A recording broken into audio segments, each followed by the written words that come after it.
દીકરાઓ બાપની રાહ જોઈ રહ્યા છે કારણ કે 5 આંગળીઓ પણ જ્યારે અંગૂઠો ન હોય ને ત્યારે અંગૂઠાની કિંમત સમજાય મારા બાપ દીકરો સંજયને કાંઈ પણ તકલીફ પડી હોય ને તો એ તરત જ મોહન દાદાને ફરિયાદ કરે આ બાપ દીકરાનો પ્રેમ છે મારા મોહન દાદા પોતે ફાટેલા કપડા પહેરી લે એના દીકરા હરેશ અને સંજયને તો હીરાની જેમ રાખે મારા બાપ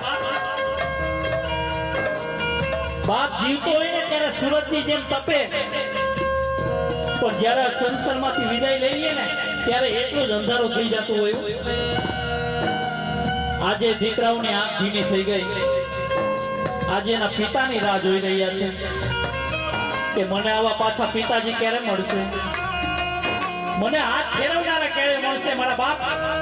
એવા દીકરા રે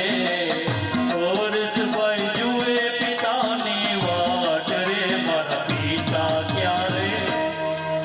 મારા માવતર ક્યારે આવશે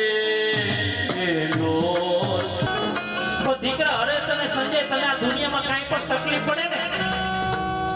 ત્યાં પહેલા તું મારા હનુમાનજી મહારાજને યાદ ન કરતો તેના હૃદયમાં કાયમી માટે બાપ અમર જ હોય કોઈ દી આ દુનિયા છોડીને જાતો જ નથી આજે અમારા મોહન દાદા આજે એના દીકરાઓને શું કહી રહ્યા છે દીકરા મારા લાડકડા મારા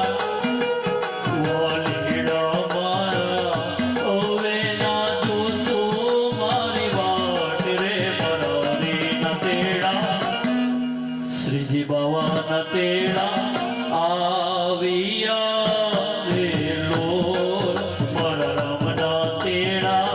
આવ્યા રે લોલ દીકરીઓ માવતરની રાહ જોઈ રહી છે અરે સાસા માઠા જેવો તહેવાર આવે ત્યારે ઘરની અંદર કોઈ યાદ ન કરે તો કાઈ નહીં કે ને ઈ ભાઈ ભાભીની તાકાત નથી કે પ્રેમ આપી શકે આજે અમારા મુક્તાબેન અને જયાબેન આજે માવતરની રાહ જોઈ રહ્યા છે ક્યારે આવશે ઓમ નમઃ શિવાય દીકરાના દીકરા દાદાની રાહ જોઈ રહ્યા છે ઈ તો જે નસીબદાર હોય ને એને દાદા દાદીનો પ્રેમ મળે મારા બાપ મારા મોહન દાદાને પણ રૂપિયા કરતા વ્યાજ બહુ વાળું હોય અરે મારા મોહન દાદા જો ઘરે હોય ને તો એ દીકરાઓને કોઈ હાથ લાંબો ન કરી શકે કોઈ મારી ન શકે મારા બાપ